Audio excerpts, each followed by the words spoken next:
कि ये agriculture reforms क्या है। तो हम यही सोचे कि एक बार जो है सभी लोगों का भ्रम तोड़ दिया जाए, सभी लोग को बता दिया जाए कि आखिर हुआ क्या है। और ये सरकार किस तरीके से धीरे धीरे पूरे देश को प्राइवेटाइजेशन की तरफ, निजीकरण होने की तरफ इसको धक्का दे रही है।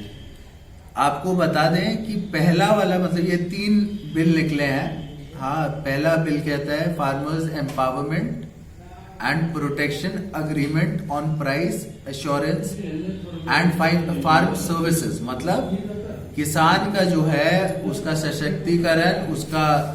प्रोटेक्शन जो आप मतलब उसका बचाव, हाँ, और उसके ऊपर अग्रीमेंट, हाँ, और प्राइस एश्योरेंस को लेकर के, मतलब उसका जो मूल्य है उसको एश्योर करने को लेकर के। लेकिन इसमें बहुत बड़ा वर्ड आपको एम्पावरमेंट, प्रोटेक्शन एंड अग्रीमेंट होता है। तो इसका ये पूरा जो है ये आपको बिल कहता है कि किस तरीके से एक किसान अपना जो है अग्रीमेंट एक प्राइवेट कंपनी के साथ करे। हाँ, जिससे मतलब आपको ये होगा कि प्राइवेट कंपनी जब अग्रीमेंट बनाएगा, हाँ, वैसे तो दिखाने के लिए ये है कि उन लोग के प्रोटेक्शन के लिए, लेकिन आप सभी को पता है और हम सभी को पता है कि पढ़े लिखे लोग जो होते हैं जब वो किसी अग्रीमेंट को साइन करते हैं, चाहे वो बीमा हो, चाहे वो कोई और अन्य चीजें हो, तो उसमें जब फेल होता है, जब वो मतलब आप उस अग्रीमेंट को पूरा करने में फेल जब होते हैं, तो आपके ऊपर बहुत सारे क्लॉजेस लग जाते हैं, बहुत सारा आपके ऊपर जो है प्रेशर क्रिएट होने लगता है। तो जब एक किसान के ऊपर एक निजी कंपनी प्रेशर क्रिएट करेगी तो उस किसान का क्या होगा, उसको क्या क्या चीज से हाथ धोना पड़ेगा। हाँ, और ये अग्रीमेंट क्यों आज तक जब सरकार कर रही थी, हम लोग सोशलिस्ट बैकग्राउंड से हैं। हाँ, हम लोग ये मानते हैं कि जब कोई गरीब होता है, जब कोई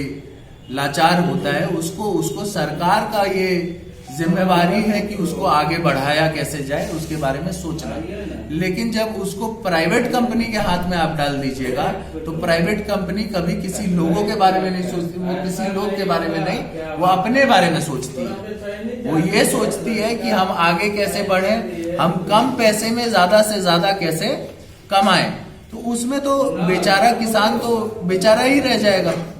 हाँ, और जो भी आपको क्या कहते हैं डिस्प्यूट सेटलमेंट हो,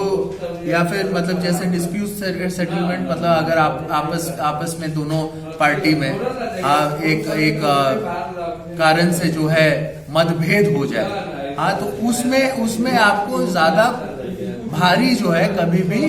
प्राइवेट कंपनी रहेगी, ना कि किसान, क्योंकि किसान का हालत हम लोग सभी लोग जान रहे हैं। उसके बाद आप देखिए कि दूसरा वाला कह रहा है farming produce trade and commerce promotion and facilitation bill. ये आपको जो है ये आपको कहता है कि जो व्यवस्था जिस हिसाब से आज तक चलता आ रहा है, जैसे आपको हरियाणा में या फिर पंजाब में या फिर देश के विभिन्न जगह जो है एक मंडी सिस्टम बनाया हुआ था। हाँ, एक आपको क्या कहते हैं एपीएमसी का यार्ड कहते हैं उसको। हाँ, या फिर मंडी में लोग बेचते थे, या फिर वो यार्ड में जाकर के अपने प्रोड्यूस को अपने क्या कहते हैं जो भी उनका उपज होता है उसको बेचने का काम करते थे, जिसके वजह से उनको एमएसपी मिल जाता था। मतलब किसी भी किसान का जो है जो उसका उपजाया हुआ है उसका मिनिमम कॉस्ट, मतलब सबसे उसका कम से कम जो उसको पैसा मिलना चाहिए वो उधर निर्धारित किया जाता था। लेकिन जब आप मंडी हटा दीजिएगा, हम लोग के यहाँ तो मंडी नहीं होता है, हम लोग के यहाँ पैक्स होता है, हम लोग के यहाँ सहकारिता होती है। तो सहकारिता जो है उसमें क्या कहते हैं कम से कम जो है एक रेट को वो तय करते हैं कि मतलब ये कम से कम जो है किसान को पड़ना चाहिए। जैसे आप धान का अभी देख लीजिए 1850 इन लोग का कहना था। हाँ, लेकिन किसान मजबूर हो गया किस तरीके से बाहर उसको बेचना पड़ा, बिचौलियों को ही बेचना पड़ा, जिसमें 1100 का उसको मिल रहा है, कहीं कहीं 800 भी मिल रहा है। तो ये जो एमएसपी होता है जिसको जिसको सरकार अपने नियंत्रण में रखती थी, हाँ, जब वो मंडी, पैक्स, आपको क्या बोलते हैं, और ये जो यार्ड होता है, इस सब से जब बाहर कर दिया जाएगा तो उससे क्या होगा कि मतलब आपको सीधा सीधा मार किसान के जेब पे पड़ेगा। हाँ, क्योंकि उसको अपने बनाए हुए चीज का कम से कम प्राइस जो होता है, कम से कम उसका रेट जो होता है वो नहीं मिलेगा। हाँ, और उससे आप प्राइवेट कंपनी के हिसाब से अब आपको क्या कहते हैं डीलिंग करना पड़ेगा। ये डायरेक्ट जो है आपको ये जियो वाला, और जिस तरीके से जियो और बीएसएनएल वाला खेल हुआ, जिसमें आपको क्या कहते हैं स्टार्टिंग में प्राइवेट कंपनी जो है इतना अच्छा ऑफर दी कि लोग उसी ऑफर के चक्कर में जियो खरीद लिया या फिर अपने पुराने नंबर से जो है जियो में शिफ्ट कर गया। हाँ, उसी हिसाब से ये लोग क्या चाह रहे हैं कि गवर्नमेंट जो है, जो सरकार है, वो अपने इस पूरे ये जो एग्री बिजनेस बोला जाता है या फिर ये जो पूरा किसान का व्यवसाय होता है, जिसमें आज तक जो है आपको गवर्नमेंट के हिसाब से, सरकार के हिसाब से मतलब वो लोग चल रहा था, तो ये लोग चाह रहे हैं कि वो उससे अपना रिश्ता और नाता तोड़ ले और सीधा सीधा जो है प्राइवेट कंपनी से लोग डील करना शुरू करें। तो हम तो पहले ही बता चुके हैं कि प्राइवेट कंपनी से क्या नुकसान है और क्या फायदा। हाँ, इसमें एक और मैं बात बता दूं कि ऐसा बिल, ऐसा एक्ट आखिरी बार इस देश में तब लगा था जब अंग्रेजों का शासन था, जब अंग्रेज यहाँ पर आए थे और उन्होंने बोला था ईस्ट इंडिया कंपनी के साथ जितने भी किसान भाई थे उनको अपना एक अग्रीमेंट बनाना पड़ता था, और ईस्ट इंडिया कंपनी ही आदेश देती थी कि आप क्या चीज बनाइएगा, और ईस्ट इंडिया कंपनी के हिसाब से ही आपको अपना उपज और वो सब चीजें, प्राइस हो या फिर उपज हो या फिर क्या करना है, वो ईस्ट इंडिया कंपनी करती थी। वही चीज है, आज बस नाम अलग हो गया। वो ईस्ट इंडिया कंपनी थी और ये जो रिलायंस इंडिया कंपनी है वो आधुनिक ईस्ट इंडिया कंपनी बन गई है।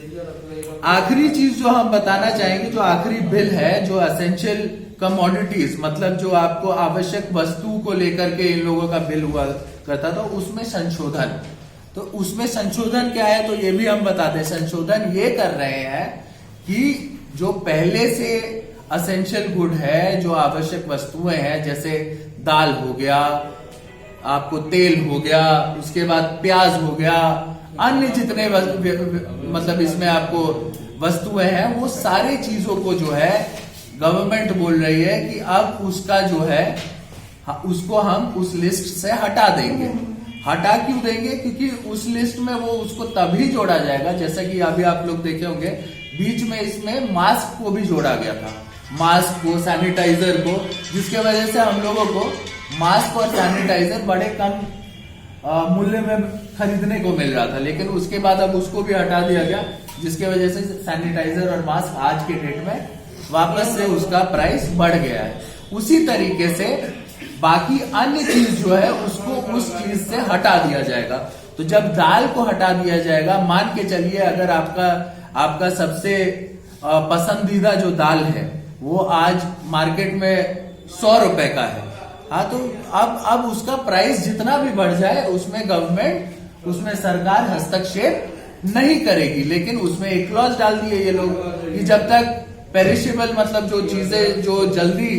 खराब हो जाती हैं, उसके लिए ये लोग बोले कि अगर पेरिशेबल है उसका प्राइस हम लोग, उसका मूल्य हम लोग नियंत्रण में तब तक नहीं लाएंगे जब तक उसका मूल्य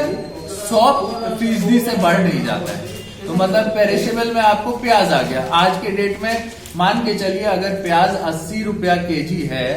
तो जब तक 160 रुपया केजी नहीं हो जाएगा गवर्नमेंट उसमें सब्सिडीज नहीं देगी। मतलब जो उनको सब्सिडीज पहले देना होता था किसानों को लेकर के,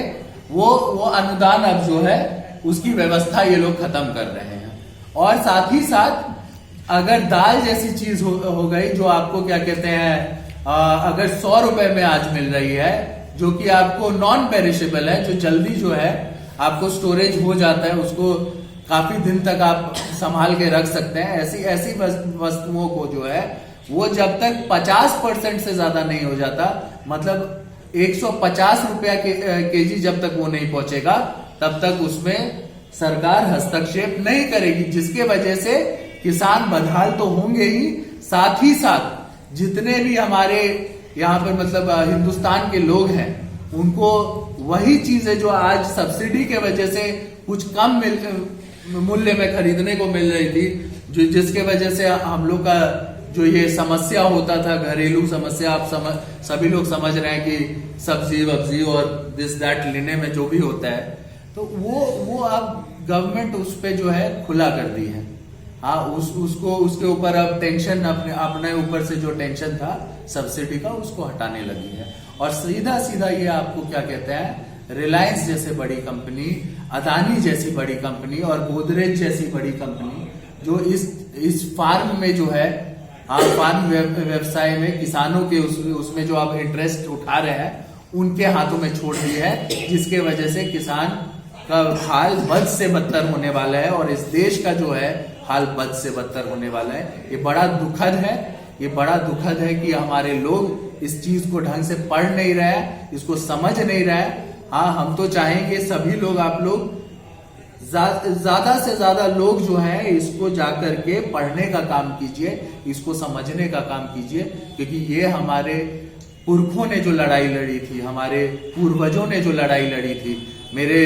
परदादा जो थे कोसी के गांधी कहलाते थे, स्वर्गीय राम बहादुर सिंह, हाँ, उन्होंने ये कंपनी राज के खिलाफ जो